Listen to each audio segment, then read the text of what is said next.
Bonsoir chers amis, j'espère que vous portez bien. Moi ça va, je suis à la maison. Ok, je suis rentré il y a moins de 30 minutes et direct, je suis à la cuisine. Donc je suis en train de mijoter un petit truc, ok, parce que ça fait 2 jours que je mange au restaurant. Et c'est pas une très bonne habitude. J'ai cette sale manière là de toujours aller dans des restaurants ou alors d'aller toujours dans les boutiques chaque jour, dépenser même si c'est 2 ou 5 euros.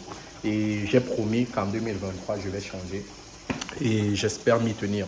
Donc, cette vidéo, tout simplement, c'est pour vous faire un coucou et vous dire que le froid, oh là là, c'est pas possible.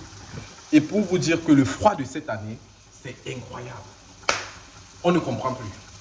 J'ai vu une vidéo du côté de la Finlande où les voitures s'envolent. Du côté de Londres, c'est grave. Il faut déjà savoir qu'à Londres, quand il neige, tout est arrêté. Ok. Et c'est fou. En France, ma famille se plaint, ils disent qu'il fait froid.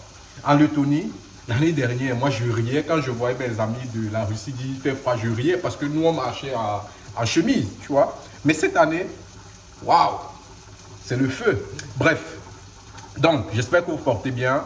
Comme je l'ai dit tantôt, dis-moi ça va. Donc cette vidéo, c'est tout simplement partager 4 éléments qui peuvent empêcher votre développement mental, psychologique en Lettonie ou en Europe ou dans l'espace Schengen tout simplement. Donc, un instant, je passe d'abord du côté de ma mamie pour voir si mon spaghetti est prêt ou alors ma tomate est prête.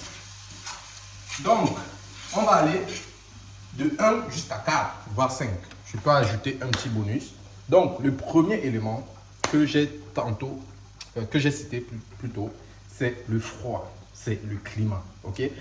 Pour tous ces amis qui disent j'aimerais venir en Lettonie, j'aimerais aller en Russie, j'aimerais aller au Canada, il faut savoir que dans ces pays, il y a le facteur climatique qui joue un grand rôle pour votre bien-être. Ça veut tout simplement dire que si vous êtes frileux, si vous savez vous-même que vous ne pouvez pas supporter le froid, ok, nous savons qu'en Afrique, c'est le climat tropical. Si vous savez que vous voulez vivre paisiblement, vivre peut-être 6 mois dans la neige et 6 mois avec des températures climates, alors vous êtes les bienvenus. Parce qu'il y en a marre de nos frères là. Quand il fait moins 5, moins 10, moins 15, oh, il fait froid. Bah, vous avez la solution, c'est de rentrer en Afrique. Et ces derniers se plaignent, ils ne vont pas en cours, ils ne cherchent pas le travail. Vous le faites pour qui? Pour vous-même. Vos familles comptent sur vous. Donc ça veut dire que en tant qu'Africain, quand vous sortez, c'est pour vous battre. On ne veut plus comprendre qu'il fait froid. Non, on vous a envoyé en mission. Et votre mission, c'est de faire face à toutes les difficultés. Donc, chers frères, chères sœurs, si tu écoutes cette vidéo, prends ton courage entre tes mains et puis vas-y, fonce. Le froid n'a jamais tué. Je me rappelle l'année dernière, je l'ai dit tantôt, que pendant une année, j'ai eu à placer du bois, j'ai eu à faire des palettes, ok? Et c'était dans le froid, c'était dans la neige. Je me rappelle, une fois j'ai travaillé, je suis rentré, ma gorge était en feu et en sang. J'ai cru que j'allais mourir, mais le lendemain, j'étais dedans. Parce que quand je voyais où j'aimerais être, je ne regarde même plus le passé. Le passé est passé. Mais quand je vois où je voyais où je vais, non, bah, win or die. Ok?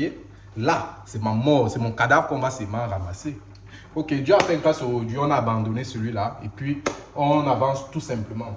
Donc, c'est pour vous dire, quand vous êtes dans un projet, chers jeunes, donnez-vous des objectifs et puis comprenez tout simplement qu'à un moment donné, ce ne sera pas facile, mais vous avez fait ce choix et avancez. Ok? Donc, c'était pour ça l'élément premier. Le grand 1. En grand 2, comme autre élément que j'aimerais mentionner ici un instant, parce que je suis en train de faire autre chose. Comme autre élément. Oh là là, mais ça ne donne pas. Ok, c'est bon. Là, les pâtes sont là après. Il manque juste tout simplement la sauce tomate. Donc, comme deuxième élément, c'est la solitude. Ok? Vous voyez, je suis rentré. Je suis obligé de me faire à manger. On va dire peut-être que pourquoi tu n'as pas de copine, pourquoi tu n'es pas encore marié. Bah, les amis, ce n'est pas votre problème. Chacun s'occupe de sa vie. Marié ou pas marié, c'est pas votre problème, ok? Lol. Mais tout simplement, sachez que j'habite tout seul, ok? Pour le moment, pour l'instant, je suis tout seul. Actuellement là, il n'y a personne à côté de moi. Donc ça veut dire que des fois, je rentre, je m'ennuie, j'aimerais causer, j'aimerais rigoler, j'aimerais me balader, j'aimerais manger africain, j'aimerais voir ma famille, j'aimerais les toucher, mais je ne peux pas. Je suis obligé de parler seul avec mon ordinateur, d'appeler des amis, d'appeler la famille pour garder ou sauvegarder ces liens-là, cette chaleur parentale ou fraternelle ou amicale tout simplement. Donc, soyez prêts à cela parce que surtout pour les personnes qui aiment leur famille, pour les personnes qui sont déjà mariées ou ont vécu longtemps avec leur copine ou alors concubin, ce sera difficile de vous débarrasser de cela. Maintenant, est-ce que c'est la raison pour laquelle il faut s'attacher directement à, je sais pas, à une fille étrangère ou à un homme étranger juste pour satisfaire ce désir-là d'être avec quelqu'un, ce désir naturel-là? Non, je ne dirais pas et je ne conseillerais pas parce que vous avez les objectifs à moyen, court et long terme à réaliser. Donc, restez figé, droit dans vos bottes, ok? Et puis, vous continuez votre route. Ça, c'était pour ça. C'est le meilleur conseil que je peux vous partager aujourd'hui. Troisième conseil, ou alors troisième difficulté que j'ai eu à rencontrer, à voir depuis que je suis sorti au Cameroun, c'est le côté financier, ok? Chers jeunes, dès lors que vos amis, vos proches, vos connaissances et même des personnes qui vous ont vu grandir il y a des centaines, je ne sais pas, 20, 15 ans, vont savoir que vous êtes en Europe, ce n'est pas de leur faute, ne les en voulez pas. La plupart des personnes en Afrique savent que diaspora égale argent. Ok? On leur a fait miroiter cela et ça ne pourra jamais changer. Donc ces derniers vont vous demander des sous, même si vous n'en avez pas.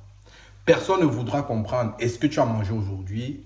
Est-ce que tu as payé ton loyer? Est-ce que tu as payé tes factures? Est-ce que tu as assez pour épargner? Comment est-ce que tu vas? On ne te posera jamais ces questions. La preuve, toi qui regardes cette vidéo, dis-moi, depuis ce matin, combien de personnes t'ont écrit pour te dire tout simplement bonjour? Ou alors, comment tu vas? Ou alors, est-ce que tu as un souci? Comment je peux faire pour t'aider? Est-ce que quelqu'un, si tu es en Europe, t'a appelé pour te dire que mon frère, ma soeur, je t'envoie 50 € pour les fêtes de fin d'année? Personne. Hein? C'est tout simplement ça. Donc, il faut s'y faire, il faut être prêt mentalement pour ça et comprendre que c'est ça. Plus tu vas avancer, plus tu vas découvrir des choses et plus tu dois t'adapter. Quatrième élément qui est ici, l'un des derniers ou avant-dernier, c'est au niveau de la régularisation de tes documents pour la deuxième année. Deuxième année, pourquoi? Si tu es étudiant, ça veut dire que tu es là sur place ou alors tu es en train d'arriver, tu as payé ta scolarité, tu vas arriver, tu auras ta carte de séjour, tu vas vivre. J'espère que tout va bien se passer la première année. Mais la deuxième année, l'immigration t'attend. Pour être régularisé, tu dois payer la scolarité. Pour être régularisé, tu dois avoir un compte bancaire. Pour avoir le compte bancaire, il te faut avoir épargné. Il te faut l'argent ou un soutien financier. Si tu n'as pas tout ça, ne dis pas que Samuel Boumsou, l'immigrant africain, ne t'a pas dit. Donc, il faut être prêt. Et à chaque dépense, à chaque 5 francs que tu vas sortir, gardez en esprit que dans 1 an, dans 11 mois, je dois renouveler mon titre de séjour. Je dois avoir ma nouvelle carte de résidence parce que c'est cette dernière qui me maintient ici dans l'espace Schengen. Oui, il est bien beau. On vous miroite l'espace Schengen, vous donne la possibilité de pouvoir circuler dans tous les États membres de cet espace-là ou alors de cette corporation régionale-là. Mais comment faire pour avoir la carte de séjour l'année N+1? C'est là le réel piège. Donc, ne vous laissez pas ambiancer par le fait que oui, je suis en Europe, je suis en Occident, je suis arrivé, je suis bien. Non, ce n'est pas ça le plus important. Le plus important, c'est la constance. Le plus important, c'est le long terme. OK? Comme tu es entré, c'est comme ça que ça doit continuer. Donc, je vais m'arrêter sur ces 4 éléments.